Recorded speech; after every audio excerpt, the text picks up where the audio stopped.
All I want any recruiter to know is that I'm so much more than just my resume. LOL! Come on! We both know that all these recruitment platforms are only designed for the companies to get what they want. They don't care about candidates like us. Not all, buddy. Have you heard of TAG? Karan Roy, data scientist. Tag score 96%. Interesting. That's me. And thanks to TAG, now she knows all about my functional, behavioral, technical, and all other relevant skills. Tagged indeed is a game changer for me. When I signed up for it, it created this structured, validated, and enriched profile mapped across my numerous skills, knowledge base, and work experience, and created a score. My tagged score. The score and profiling help me present my best professional version to any employer. They can easily find what they need, and if I'm the right fit, my profile shows up instantly. This way, TAG not only helps candidates like me land their dream jobs, but also figure out where they stand amongst their peers and also identify the areas they need to work on. Wow, this is just the kind of candidate I need. I like how detailed his profile is. Should I even interview this guy? See, this is how TAG is bringing clarity, communication, and dignity back for us candidates. It also gives me an access to a community of peers, career circles, thousands of jobs, and marquee employers like her to further aid my career growth. Are you kidding me? Did you just get hired within minutes?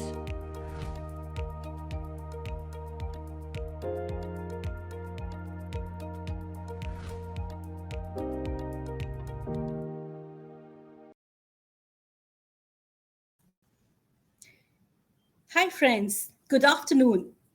Thank you very much for joining me on a warm Thursday noon. On behalf of Tagged and Honeywell team, I welcome all of you to this wonderful 15th episode of Career Circles Live. My name is Neha Bali, and I'll be leading this session for today. Career Circles is an exclusive talent community by Tagged. It enables us to bring together the talent across the industries to exchange ideas to make ourselves more enriched and exciting about what the industry is expecting. So, friends, without further ado, I would like to kickstart our session for today. At Honeywell, we firmly believe that the future is what we make it. So, watch this video with us to get insights about how Honeywell is working in some of the exciting and most challenging projects in this ever changing world.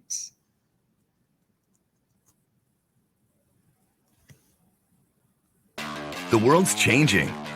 Automation's growing. Productivity's soaring. Innovation's accelerating. At Honeywell, it's a familiar story. Because we've always adapted to be changing the way the world works. Developing more efficient processes, devices, and systems for vital industries. Today is no different. We're leading the charge as industry undertakes digital transformation. Developing software, services, and the digital solutions that set the pace for an ever-changing world. Now we detect toxic gas by listening for it. Build predictive analytics that maintain jets while they fly. Streamline e-commerce with artificial intelligence. Connect and transform massive buildings with advanced software. Safeguard critical infrastructure with intuitive cybersecurity. And create experts in field repairs through augmented reality. Honeywell continually promotes its culture of creativity, speed, and agility. To be ready for anything. To change everything. To change the way the whole world works.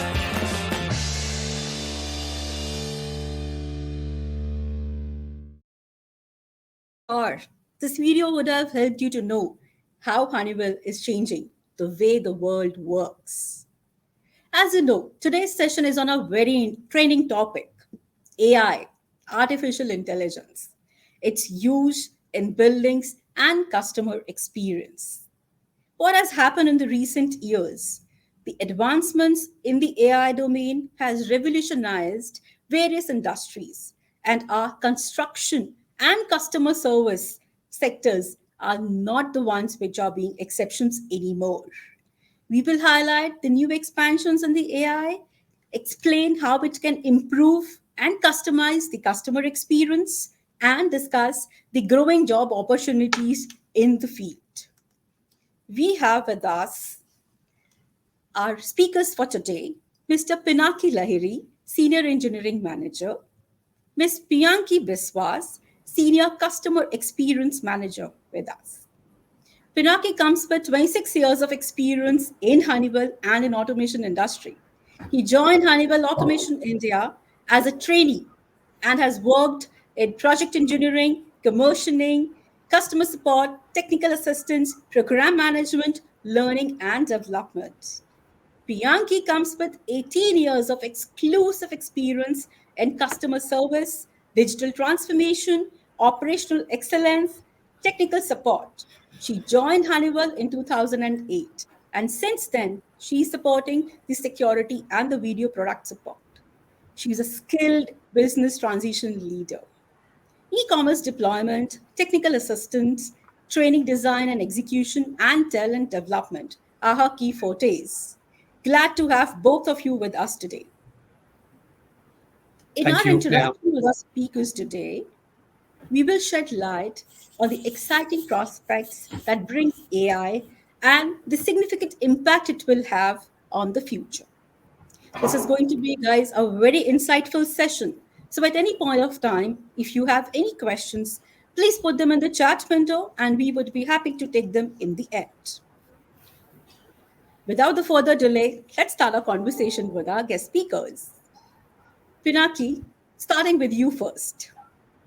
I really want our audience to know what the current job landscape in India over the AI industry looks like. Thanks, Neha, for having me here. Good afternoon to everyone. So, AI, as you rightly said, artificial intelligence is the buzzword right now in the industry, in the market out there. There are a couple of two different tracks as far as AI is concerned. So there is artificial intelligence, which most colloquially is understood as something which is building artificial intelligence into a software, and you make decisions based on that. And then there is something called as a generative AI. Generative AI is a program or an algorithm that can learn and create new data sets from existing data sets, and it can help in further advancing decision making efficiency and things like that. So with that in mind, there are two very definite job opportunities or roles that have come up. One of them is in the development field, which is related to artificial intelligence, building artificial intelligence into products, services, and that will lead into the software development side. The other aspect of this is the adaption or adoption of artificial intelligence and knowing how to use it to better make decisions, be more productive with the existing artificial intelligence algorithms that are already existing out there. So those are two I would say two tracks. Now, if you look at it, any and every job role in the future will benefit from being adaptable to artificial intelligence, because that's going to stay. That's the future. And as this artificial intelligence models mature, they are fed more deep learning algorithms. Yeah, it is going to kind of span across all different touch points that we see, whether it's commercial buildings, whether it's healthcare industry, whether it's hospitality, or data centers and shopping malls and complexes like that. So I see the potential to be tremendous, and there are opportunities available on both fronts, on the software development side as well as on the application of AI into various roles. That's how I would kind of sum it up. Yeah. Great. Piyanki, would you like to share your thoughts on this? Oh, yes, absolutely. First of all, good afternoon, everybody, and thank you, Neha, for really having us here and to share our experience and thoughts on this topic. So, I think, and like what Pinaki was saying, the application. So, I think customer experience comes in where we are able to leverage the strength of artificial intelligence and then how do we really build better and efficient customer experience.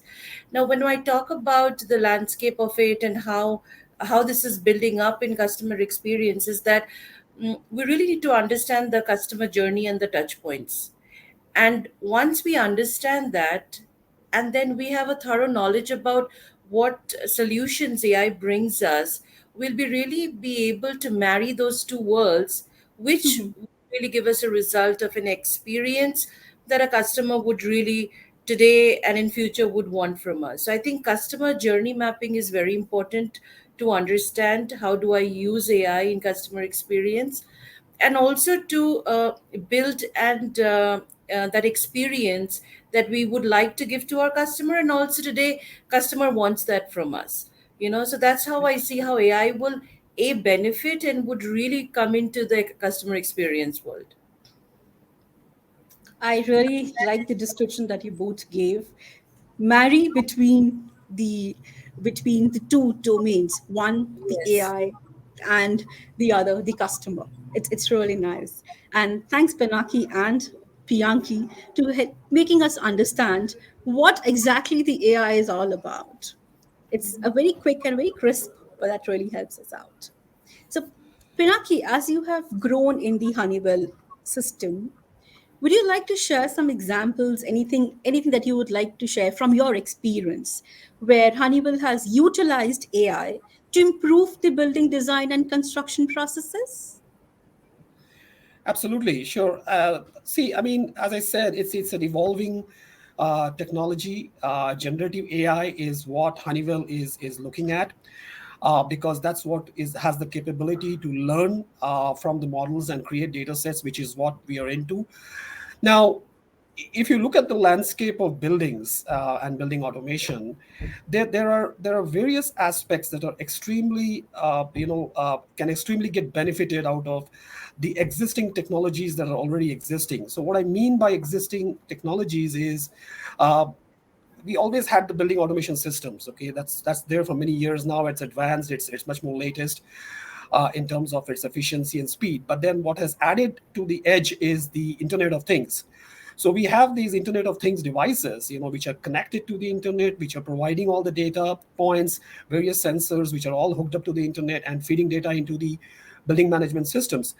Now, once all this data is in the building management systems, the automation takes care of a lot of automation that is needed, to drive a level, I would say, a level of management, optimization, efficiency, and things like that.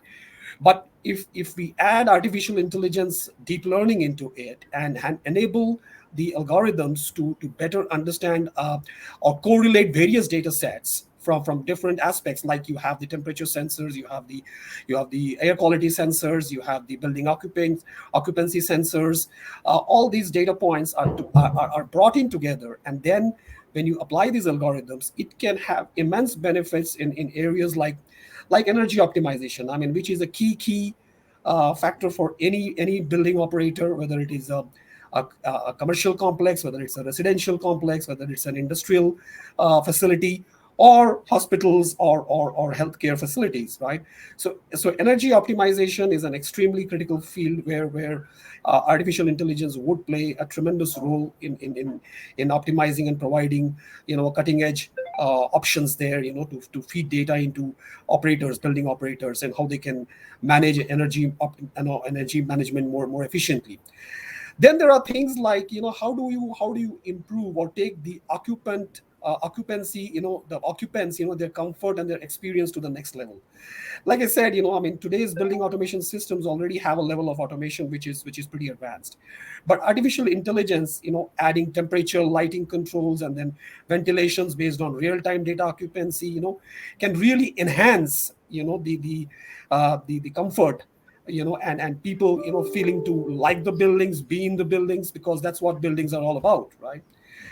And then I would go ahead and, and there are other aspects, like, for example, security, and how you can improve real time, security monitoring and management, be more advanced in facial recognitions, detections of any odd or awkward scenarios that you're seeing? How can you quickly take better decisions based on that, rather than having to wait for some human interface to kind of assess it. Then there are things like space utilization. How do you utilize the space better in the building? So building managers can using AI and the technology, they can understand, learn, and have a better deployment of spaces, allocation of spaces, which will again help in energy management again. One of the very important things post-COVID era is the indoor air quality management. I mean, that's huge. So Honeywell is big time into indoor air quality sensors and readings, and then ensuring that the environment inside a building is healthier for the occupants. Then smart lighting. I mean, lighting has to be smart in today's world, not just for the energy savings, but also in terms of, like, for example, the color of the light, right? The color temperature, as they call it. Ensuring that there is more natural light, changing lighting as per occupancy and user preferences, learning the user preferences, and not having the user set it every day, every time they come in. So there are all these various factors. I mean, I can go on and on, which will benefit tremendously from this implementation of generative AI models into the entire BMS landscape. Wow, that sounds super exciting, Pinaki.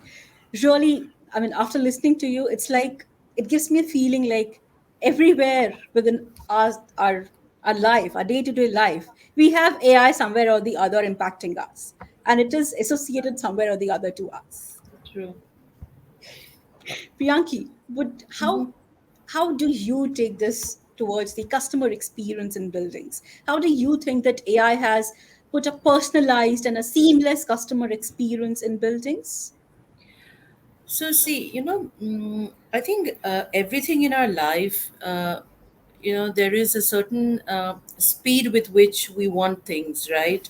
Yeah. Like much more quicker, much more simpler. So I think, even for our customers, who are trying to reach out to us with their simplest query to their the most complex one, right? So today, or maybe if I talk about pre AI, so we definitely take a certain amount of time to go research that data to find out that answer for our customers, right? And if you go around and really look around and see that customers would want to attach and stay loyal to a brand where they really get a certain level of customer experience, right? So that's a very big thing that has come in today.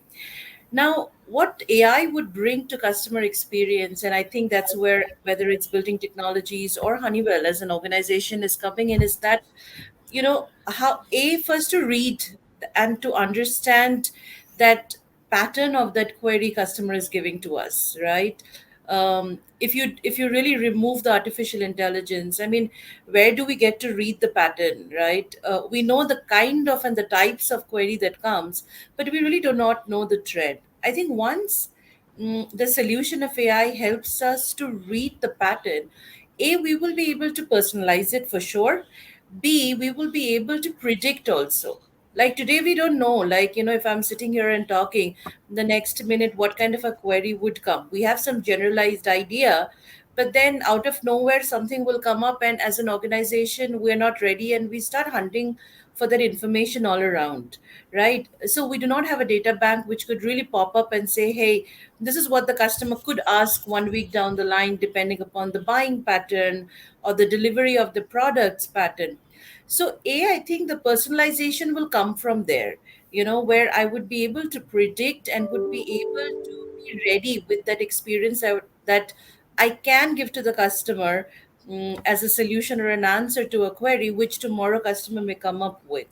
The second is better insights. So today, for example, if a customer is very irate or angry, with maybe they've not got the right kind of a support, or maybe their products have not reached their, their it's not been shipped on their. So what do? We have a very standard and a flat kind of a setup where every customer service representative is able to handle where the person is like 6 months old in the organization or 6 years old in the organization, right? Now, we obviously know the one who's 6 years old in the organization is better equipped. The intelligence is more in that person versus somebody who's just new. So, if I know the insight and if I really know the sentiment of the customer, I can really pass on that query to somebody who is more equipped and can handle that customer in a much quicker time versus somebody who's just started off and he or she would figure out how do I handle this particular query, because the intelligence and the learning curve is obviously less. So I think personalization would also come from there, and I'm sure today we're not able to give that, but we definitely strive towards it because that's the vision we have. And then obviously customers would be really experiencing a different level of a service from the organization. So that is really what I see that artificial intelligence can bring in to improvise, personalize by reading the insights and the patterns and the trends, and kind of define a whole new definition of how we can serve our customers. That's how I look at it. Yeah, that's true. That's true. Absolutely true. It will make you and your team more, be ready for any circumstance that comes up. Yep. So, Priyanki, like you just now said, there are various examples. There are various situations your team or you might have handled where AI would have helped you in improving the customer experience and satisfaction. Mm-hmm. Any success story would you like to share with us? Oh, yes, absolutely. So I think in Honeywell Building Technologies, we started this journey 3 years back, and then we wanted to categorize the kind of queries comes to us and how we really can differentiate that. So we've built, two kind of solution. One is definitely the chatbots, who can help with the most simpler kind of a query where you really don't need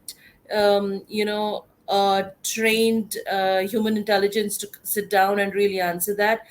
But then also it has helped that a query which could have waited for 15 minutes average, that is answered within 0 to 2 minutes, because we have trained the artificial model. Obviously the team was able to build that, and then the query that has come, rather than we wait on that for 15, 20, and sometimes 25 minutes, with the help of chatbots we were able to quickly turn that around and give that answer to the customer within like 0 seconds sometimes. And then and the good part is that customers, and especially if I talk about India, we always there is two kind of thoughts, like a that we are not ready to digitize ourselves, our customers are not ready, but at this other side, our governments and everybody is trying to really build a more digitally enabled country. But most of the customers really appreciated that. I mean, they are happy that they don't have to wait. They're really very kind of convinced that if I can get the answer within 0 seconds, which otherwise I would have waited for 15, 20 minutes, then why not? So I think that's one of the the success story. We've already seen that, but we all know, and I think Pinaki would agree with this, we got to build that artificial intelligence, at zero stage. Just by putting in some machine and a language and algorithm, it's of no use. The more we build on it, the more intelligent it becomes.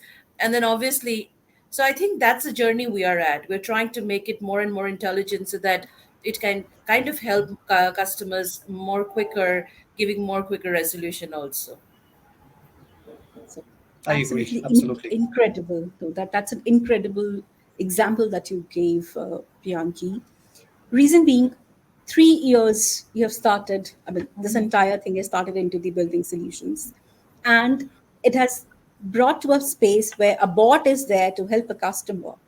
And with the India market, certainly it's incredible job that is being done by both of you as leaders. Uh, Moving the ball back to Pinaki. Pinaki, would you help me in understanding the insights into Honeywell's long-term vision in AI for the integration, for the innovation towards the buildings. So what is the thought of Honeywell that they are coming up into building solutions using AI? Certainly. So, what's looking at the AI landscape, okay, and the integration of AI into building products. So there are two areas I would say. One is the area where the customer or the end user interfaces with the products or is benefiting from the use of an automation, a building automation product. So that's one area. The other area is the implementation of the products and the solutions itself. Both can benefit immensely from AI, and that's where Honeywell's long-term vision is going towards. To start with, the first area, which is the touch point where the customer is using, our products and our solutions. So I mentioned a few areas like indoor air quality management is one of the key areas where Honeywell is extremely focused because that's going to be uh, very important for the occupants of the building.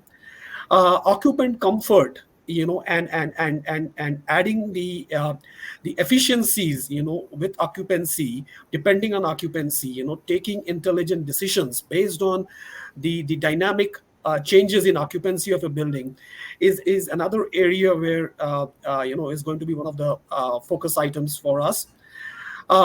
So these are, I would say, some two very important areas, and there are definitely areas like predictive maintenance, which is going to benefit again on the maintenance side of the products and solutions, and obviously it would help in the uptime of the system, which is in turn going to impact the occupant comfort because there's less downtime, right? And also there is better planning when there is predictive maintenance. So you order parts, so the material ordering, the entire chain will benefit from it. Coming to the other aspects, like for example, when you talk about security, okay, the security is another area which is also extremely important. We know that. That's going to benefit immensely from implementation of various technologies related to generative artificial intelligence in understanding visual patterns, recognitions, facial recognitions. So there are all these aspects that are extremely going to be critical, and that's the focus.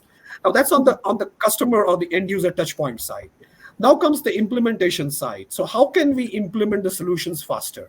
How can we implement our solutions in such a way that customers are getting the tech support, like Piyanki mentioned, quickly, as quickly as possible. So we are enabling already a lot of our tech support, with artificial intelligence embedded algorithms or bots that can support them, with their queries quickly. So they don't have to wait to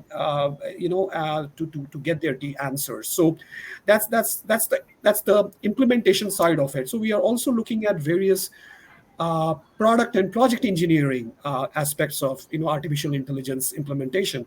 How can we benefit from the immense database we have of having years and thousands of hours of project engineering implementations that we have done. We can certainly mine that, and we can create something that is not dependent on solely, I would say. See, at the end of the day, human skills are important, but not solely dependent on that. And somebody who is a lesser experienced engineer can also deliver a high quality project to the end user, can implement the solutions in the best way, and helps the end user, our facility managers and building managers, and our system integrators, to give the most that a building automation product or a BMS product can provide to the end customer. So I see there are plenty of areas where we have it in our vision. We are prioritizing on a few, like I said, both external and internal, because as they say, we have to start at home, right? So that's an area where we are focusing, and also taking it to the end user as well. So that's how things would shape up in Honeywell in future. Wow, nice. Piyanki, would you like to add what just Pinaki said from the perspective of customer experiences?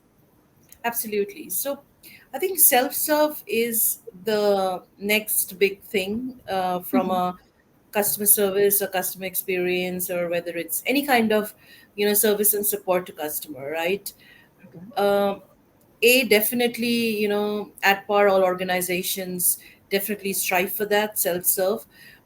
And at the same time, like I was saying a little while ago, customers also are appreciating that.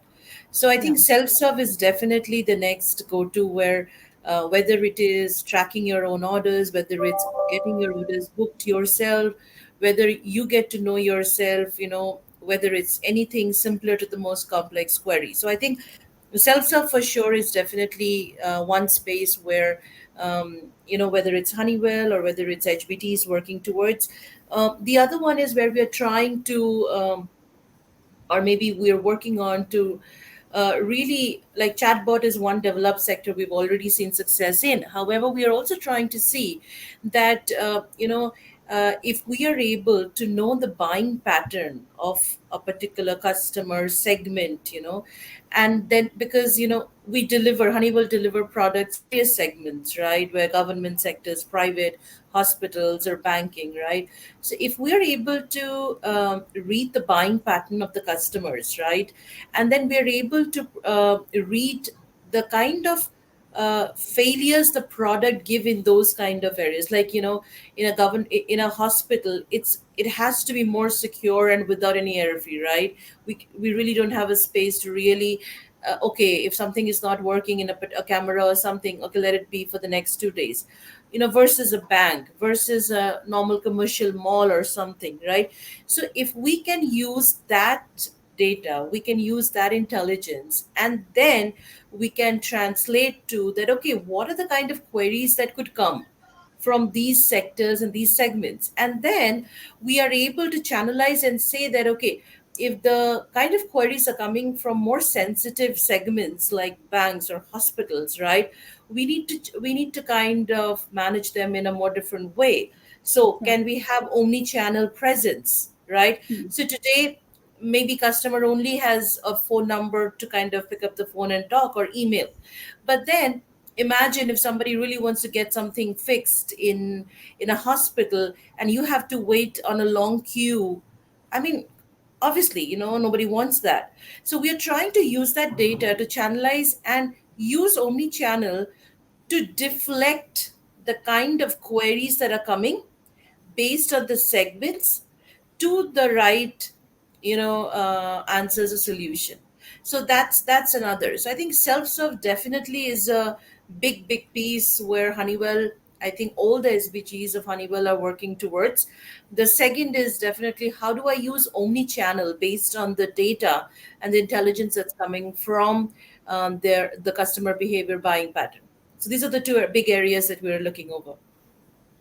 So you mean to say Honeywell has already tried a lot, and within the 3 years we have come from one stage wherein we were nowhere, and now at a stage where we know how our customers are and what our customers are looking at. Now the next stage for us is how we can provide them the best solutions which are available, right? Yes, absolutely, absolutely. So, having said that, Pinaki and Piyanki, we see a lot of challenges that are faced by the professionals who are navigating their paths in this industry of AI, especially when they feel like, okay, should I be an entrant and then take a decision whether I'll be continuing in this, or I'll just learn the basic learner and move around, hover somewhere else, get some exposure, and move in the other domains of it. So have you encountered such kind of situations wherein you can cite some challenges, something that people like me, like you, like us are actually facing? Pinaki, would you like to comment first on this? Sure. Sure. See, I mean, look, so AI, artificial intelligence itself, and then we have this latest subset of it, or you can say a variant of it, which is called the generative AI. So this is new, okay? I mean, it's new to the market. There are obviously some very interesting academic institutions which have brought in specialized courses and curriculum on AI.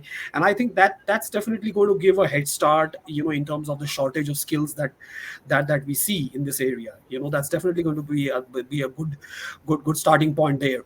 But having said that, I think it's not just about the entrants who are starting their professional academic a career, I would say period. It's not just about them. See, they have the option, but what about those who are already in the professional careers?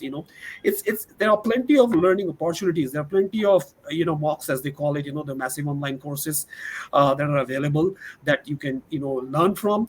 There are various platforms that provide various sandbox environments which you can utilize to learn and build up your skills. It's gonna take time, but the thing is, you got to be ready. So I believe adaptability, as they say, is an evergreen word, right? So I mean, this onset of artificial intelligence has kind of I would say, re-emphasize the point how important adaptability is. I mean, not that adaptability was not important, before AI. I mean, you always have to upgrade your skills in the current the tech sector, and technologies touching uh, every aspect of our lives. I mean, you call it medicine, hospitals, you call it customer experiences, you call it shopping, you call it automation or engineering, hardcore, anything and everything. It's there. So adaptability is the key. Now the thing is that if you are not um, educating yourself, so including me, I would say, if I'm not educating myself on some of these latest technologies, uh, you can obviously decide, or you have to decide, which area you fall in. Like I said, you could be in the software development category, wherein you have to focus more deeper into deep learning, programs or courses. You have to learn about all kinds of software programming techniques and technologies that can help build algorithms to create a model. So that is on the software development side. And then comes the application side of it. How do you use these models? How do you use these algorithms? How do you combine information to make quick, accurate decisions? Okay, so I believe that adoption, or the readiness to learn these technologies and learn these variations that are happening are key. I believe the tough thing would be if you sit on the fence, thinking that, well, let's wait and watch, whether this gets adopted or not, or yeah, I mean, I have heard plenty of things in AI, like for example, there are a lot of ethical issues being discussed. Yes, they are, but the thing is that, I mean, anything that comes up new always has pros and cons. So it depends. So there has to be regulations. There has I mean, and government, as you know, all governments, in fact, for that matter, are working extremely actively on artificial intelligence, and how the adoption is going to be in what areas first and what areas next, and kind of things, and to what extent. So it's going to get implemented in stages, but the thing is, it's going to happen. So sitting on the fence will not help. I mean, I think that's the key understanding that needs to happen. Yeah, well said. Piyanki, would you like to say something here? Yes, I think, in whether it's the young professionals who are trying to, start up with their career, or even the ones like what Pinaki was saying, the ones who are already in this journey. I think, in any kind of transition time, you're always in that middle ground, right? Uh, and there is this buzz about AI. Okay, what's going to happen? What's going to happen? Where can I find do I really need to learn how to do machine language algorithm? So I think what what I've experienced, yes, it's right. People are sometimes confused. People are sometimes not aware. But then we really got to sit down and think that what's my educations first of all, what am I training myself on, right? Now if we really go with the fact that, oh, this is something that's emerging in the market, let's go learn a bunch of algorithm and how to write that, how to code that, and I'm going to become some expert in machine language. No, it doesn't work like that. So I think, A, to understand what's my area of interest, right? And then B, that okay, if I'm really, my education, my training has been more into programming, coding, and things like that, I want to really invest in that. Now, if I talk about if my investment, and I have always been in more into understanding the customer space, because we got to also understand that an engineer builds a program, and which is a chatbot. What's going to chatbot do? Nothing. Like, till the time, the flesh and the bones will only come in when somebody who understands what my customer needs, my end user needs, and then put it into the chatbot. Then only the chatbot's going to start working. So I think we got to really find out where we belong, and then grow ourselves, train ourselves. And very rightly said by Pinaki, we cannot really sit on the fence and say, oh, oh, when it's happened, we're going to figure it out. It's going to happen, right? But we got to assess ourselves to say, what journey we should be taking, and then train ourselves accordingly. So that's how I look at it. Thanks to both of you. And it's my pleasure that I brought this topic up and I could hear the views from your side, because this will surely help our viewers who are listening to us. I mean, taking a step ahead in this industry and how it can help us, people like me, people like others, how it can help us to move ahead. Thinking about it, making there are pros and cons, but how we can overcome our pros, how we can have our cons being powered with different trainings, different AIs that are available, and go ahead and shine in our career. Pinaki, do you feel there are some limitations of AI in the building applications? You just spoke about the good piece of it, but are there something that we should be aware of Yeah. it? See, I mean, see, in the sense that, as I said, when there's something new that comes up on the block, there are pros Yeah. and cons, right? Now, the thing is that, I mean, at the end of the day, artificial intelligence is something which is created by us, human created, right? So there are bound to be, gaps, as I would say, call it, and that those gaps need to be understood, and they need to be plugged in. So, like, for example, one example I can share is, we can have a model,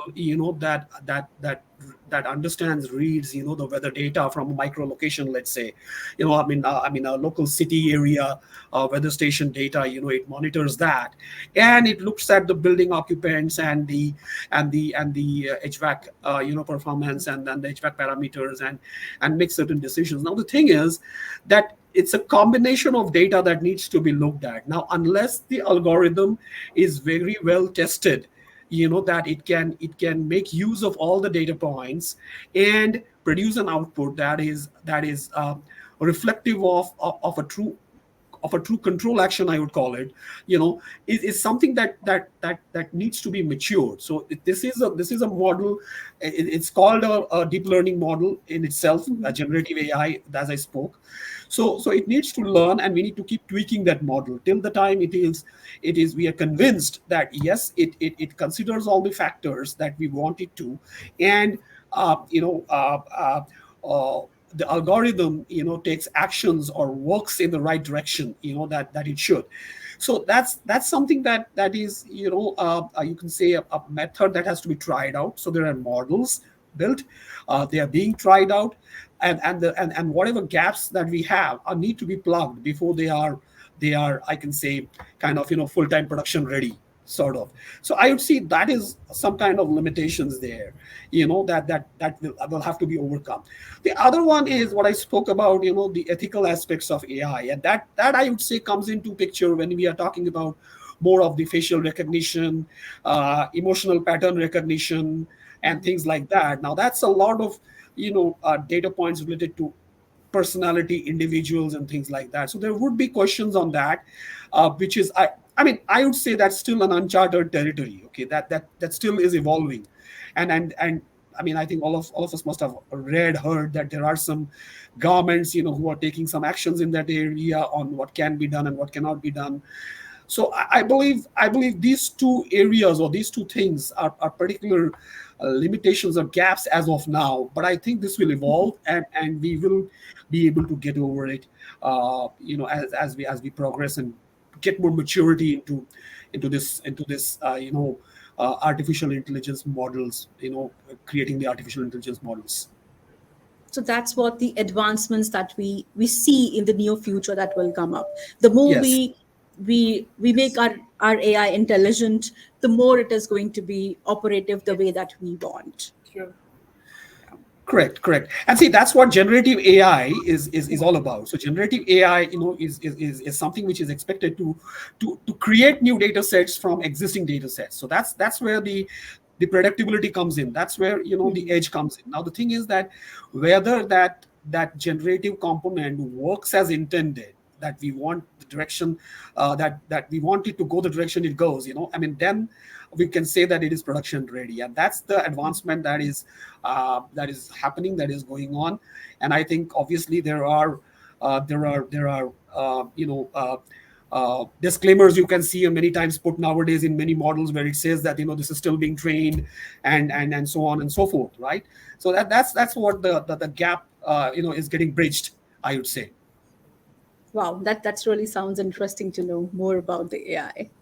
So, Piyanki, do you think that the AI is changing the shape of our customer and product experience?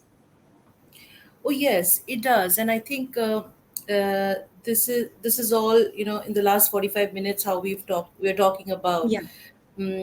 It kind of defines that, and more so and often this is a question that I also get.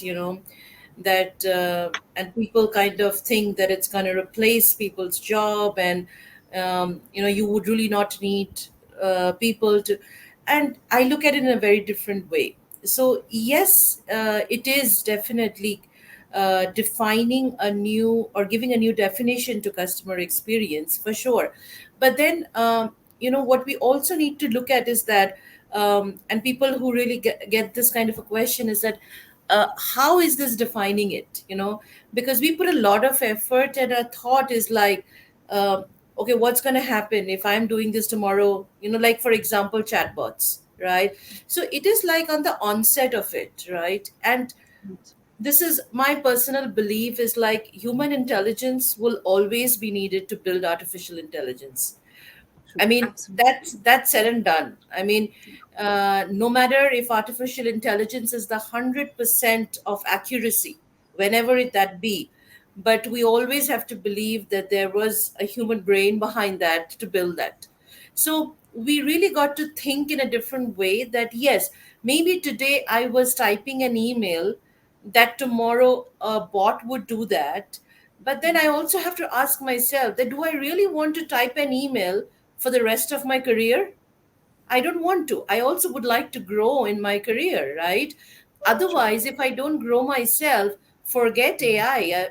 A more experienced human would come and replace me, right? So I think that's the change in the thought as well as in the whole definition of customer. Like it's very exciting because for the customers, definitely it's going to bring in a blend of what a particular machine can give and what human can give, which I think is going to be a very, very beautiful product to offer to our customers. So that's how I look at it actually.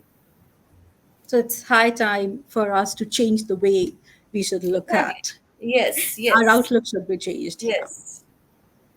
So, having discussed that, we know that Honeywell's priority pillars is inclusion. And I'm pretty sure our viewers are really interested to know what are some best practices, some strategies that Honeywell is adopting to create an inclusive environment for us. Pinaki, Well, we'll start with you first yeah. again. Yeah, that's a great question. That's a great question. See, I mean, Yes. Honeywell believes absolutely in equal opportunity. I mean, Yeah. that's like in everything we do. So but it starts right from hiring, to career progression, career opportunities, provide giving career opportunities. That's the key mantra that we have. So you talk about uh, uh, you know diversity and inclusion is part of our cardinal rules that we have, or policies that we have.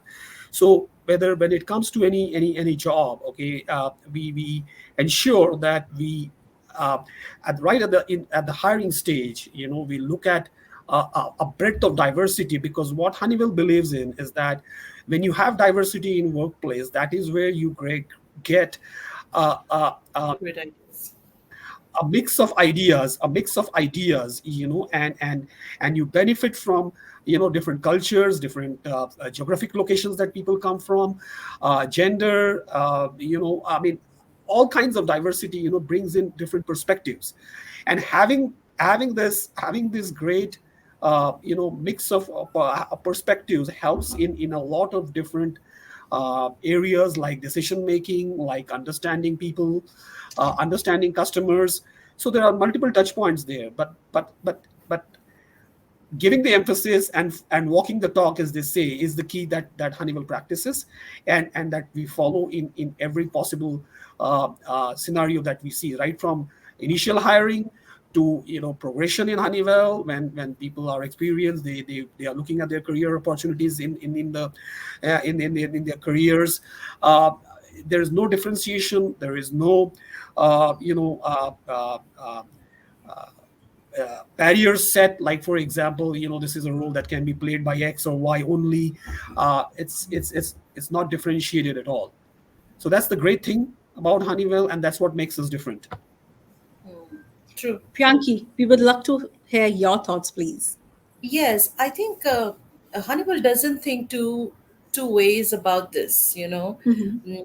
And right at the start of when uh, we really start looking out for uh, skilled, who would like to join us at a hiring stage while somebody's in the job. And it is extremely a very important and a sensitive topic where we do not really want to compromise at all, right? Because we've seen great results. We've seen that if we really have a very inclusive culture, you know, it really stands out. I mean, a better compensation, a better paycheck, a fancy designation, I think you get it. But getting a very inclusive culture in an organization makes a hell lot of difference. So Yeah. I think that's where Honeywell stands out. And obviously, it's been what, 18 years or 15 years in Honeywell for me, and I have seen that from day one. I mean, there are so many policies have changed, there are so many things that have changed, strategy, but that's one thing that has not changed is this. So I think that's one thing we swear by, and we definitely don't want to compromise on. Thank you. Thank you so much, Panaki and Piyanki. I completely echo with you that Yeah. Honeywell does a lot to ensure that the inclusion remains intact, be it be any role, be it be any gender, anything that comes up. It's the diversity that we believe in. Correct. I completely agree. And this leads me to think another question for you both. When you hire as a hiring manager, you stand in the market to look for your team. What are the key skills, the key competencies that you look in the candidate? Um, Pinaki, Yeah, again, coming back to you for the first, since you yeah. are there I mean, in a long thing. So I think you will be the best one to answer first to us. yeah, certainly. Yeah. Look, so I mean, there's a saying out there that you can never find a person who is absolutely fit for the job role that you're looking out for, right? So that's where the adaptability on the hiring manager side is very essential, very much critical as well. Because time is of essence, as we say, number one, because we have project commitments, we have delivery commitments, and we have commercials aligned to those commitments, right? Now if you tie that back, and where it starts is Honeywell is a company which provides key solutions. Right now, one of the critical parts of these key solutions that Honeywell provides is people, and the skills that they possess, right? So what we look at is basically, definitely, see, one thing is for sure, that it depends on what kind of role we are looking at. So is it an entry level role? Is it an experienced role, or is it a mid level kind of a role, or is it even a higher managerial kind of role, right? So the role does matter, first of all. The important thing is, I would underline one thing, and that's why I'm stating it as the first, is the ethical behavior. That's the key. There's no compromise in Honeywell on that, and therefore that's the key, part of the culture that we look for, okay, and an attitude and an approach that we look for to start with. After that, I would say there are uh, the important thing is, I touched upon it, briefly in one of my earlier comments, is adaptability. Yeah. So we look at adaptability because this is an ever-changing world. We need to be adaptive. We need to be flexible. We need to understand how the wind is moving or the direction the wind is moving, right? So technologies are changing. There are new products coming. Customers are wanting, better experience. So obviously we have to change internally, right? So therefore we have to be adaptive to learning new skills, new technologies, new methodology. So adaptability is therefore the key that we look at. The other one I would say is the confidence, and the experience that you have and the confidence you get from that. So being a solution company, at least on the technical side, I can speak for that, is that we look for people who have the confidence in doing what they have done, or the experience that they have. So we absolutely value that. That's critical to have that hands-on experience, and ensure that, depending on the role, like I said, if it's a mid-level role, we are definitely looking at the hands-on experience part, because we are a solution company at the end of the day, and we are responsible for designing, implementing, and proving to the customer that we are providing systems that are benefiting their operations safely, commercially viably, giving them better experience, helping them in whatever they are doing, whether it's an industry, whether it's the aerospace industry, whether it's buildings, or in the warehouse sensing technologies. So I believe these are some critical elements that we are looking at, that we look at, and this is what one should focus on. Piyanki, what are your thoughts on this? So I think for me, I always look out for the right attitude and the mindset, Okay. because that's something I believe you really can't train an individual on. But again, depending upon the kind of role that you're hiring for and the skills that you need. So I would any day give away a highly skilled person not having the right attitude and the right mindset, because mm, I always and always believed in having those around for the job or for the team who really can, individually can take the role forward. So I think I always would look for the right attitude in mind, and then obviously based on the job that comes, you definitely don't get 100%. You look at, okay, somebody who's more trainable, can really learn on the way, quick to kind of adapt and be flexible. Those definitely go ahead and add to the to your decision. So yeah, that's how I look at it. So, in a nutshell, if I say to the viewers who are listening to us, the agility that you both as a managers looking at and the team members, the Yes, adaptability, the right attitude, and the confidence that you can play the role well. That's all you're looking exactly. at it. Exactly. Thank you. That's really informative, and I'm pretty sure that this is going to give a wider horizon to the people who are looking and ready to come and join Honeywell. Hmm. Besides, are there any specific training or the development programs that we have in Honeywell which are there to enhance the employees' career growth? Yeah, Young Yeah, Pinaki? I mean, look, certainly, look, I mean, Honeywell is an equal opportunity company. Number one, number two, we provide solutions to our customers to the most difficult problems our customers in the world is facing. That's one of our, you can say, the key criterias or key of Honeywell's existence, right? So definitely, people skills are important, and developing and building people skills, for our employees is extremely important. I would say maybe one of the most critical things. Yeah. So Honeywell invests a lot in many different types of training programs and skill enhancement programs.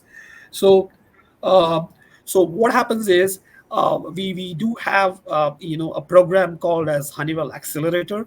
So that's Honeywell's way of skilling employees quick and fast, just in time, and demand driven platform that we use for all kinds of training programs and I would say competency development. So like, for example, when you talk about soft skills, you talk about ethical behavior trainings, you talk about technical trainings. So there is on-demand trainings available which do not have to wait. And just in time, like I mentioned, and then there are very planned or structured face-to-face training programs as well, depending on the need, where it is needed. Things where you have to touch and feel things, as some, it could be some technical trainings, it could be some sales trainings, right? So there's a wide variety of it, and Honeywell has tie-ups with external agencies that can provide both online and offline trainings. So it's a complete basket, I would say, of opportunities to learn that are available in Honeywell, and that employees tremendously benefit from, including myself. And that's one of the key things that has helped me over these 26 years in Honeywell. Piyanki, what about you? 15 years in Honeywell, and certainly some programs you must also be a part of or you're aware of, which you guide for your team members. Yes, I think for every stage there is development program in Honeywell. So whether you're just somebody who's walking in, and well customized also for the job Mhm. that you would like to do. So for specifically for customer experience, we pay a lot of attention not only on the tools and the processes, but also definitely on to the softer part of it, like how you're interacting with the customers and things like that. And again, at the same time, apart from the standard ones, there are tailor-made ones that you need for a certain project or certain and different kinds, whether it's a web-based, whether it's instructor-led, whether it's a workshop, whether it's and because learning does not really restrict to just a training, right? So different formats where you can really develop yourself. And again, uh, you really can't exist, or you cannot really build a career, whether it's 15, 18, or 20 years. I'm sure there's much of development that's gone in, right? And the company has invested. So I think there's no doubt about that. So definitely there's a plethora of such development actions already in place for all of us, actually. Thank you. Thank you for sharing your informative advice to the people who are looking out there. I'm pretty sure now it's a clear vision to them that is being given by the two great leaders. I see a great response from the audience too. So with the shortage of time, I'll pick up one interesting question for you both to pick it up and let me know your views on it. How IoT plus AI works hand in hand. Any exclusive example from Honeywell's bucket? Yeah, I can answer that, take that question. So look, like I said, building management systems is all about automation, and Honeywell has been a pioneer and developing, more cutting edge technologies, or including cutting edge technologies into the building management systems. Now, the next level of edge addition to that has been, the IoT. So in the field of instrumentation and automation, I would say the Internet of Things is something which isn't really something new. Okay, I mean, we always, in automation field, we always had sensors, we always had data being fed, to an automation system or an automation solution. uh, I mean, it was, we had wired systems, we had wireless systems, both of it, right? Now, what Internet of Things added to it is basically the ability to have more direct connectivity, to a more cloud-based platform. Yes, that was certainly a new thing that got added to the on-premise solutions, I would say, in addition to the on-premise solutions. Now, when we add AI to it, I mentioned briefly again in one of my comments, is that what addition of AI is doing is that there is a large, or a vast database or a data set that is already available with us. Now, with the different sensors, the data from the different sensors that we have, that needs to be put into context, as they say. Okay, an example I gave is like, when you talk about giving the next level experience to the occupants of a building, how do you alter manage and alter, the heating ventilation systems in such a way that with the change of weather outside, reading the micro location data, how can you tweak your parameters, your set points of the HVAC systems to give a seamless experience, to the occupants. It's something that is possible only when you add AI, a generative AI, I would say, to the IoT based BMS system database that we have. So that's how the two are getting added together, and that's how the leverage can be done, to utilize the best in technology, to give the next level experience to the occupants. Thank you, Pinaki, for taking this up. And I'm really happy that the question has come up from one of our audience. Thanks for putting this question. It was really interesting one. With this, we come to the end of this exciting session. Thank you so much, Pinaki and Piyanki, for joining us today and sharing your valuable views with us. It was really a nice conversation that we all had. I personally learned a lot that was really informative for me to know so much that is there in the AI where we can learn it, we can explore it, the vast area that we have it in hand, where we can have our dream jobs coming in. So thanks to the audience who joined us today. Stay tuned for some more exciting sessions that will come up in the weeks. To get more details, please join our Career Circles community with the link shared in the chat window and follow Tagged on the social channels. And do join us in the future sessions. In case you have any feedback or any inputs for us, you can reach out to us at careercircles@tag.in. Hope you all had an amazing time ahead. I, your host Neha Bali, signing off for today. Take care. Bye bye. Thank you. Thank you. Thanks, Thank you. everybody. Thank you. Thank you. Thank you, All the best. everyone. Thank you.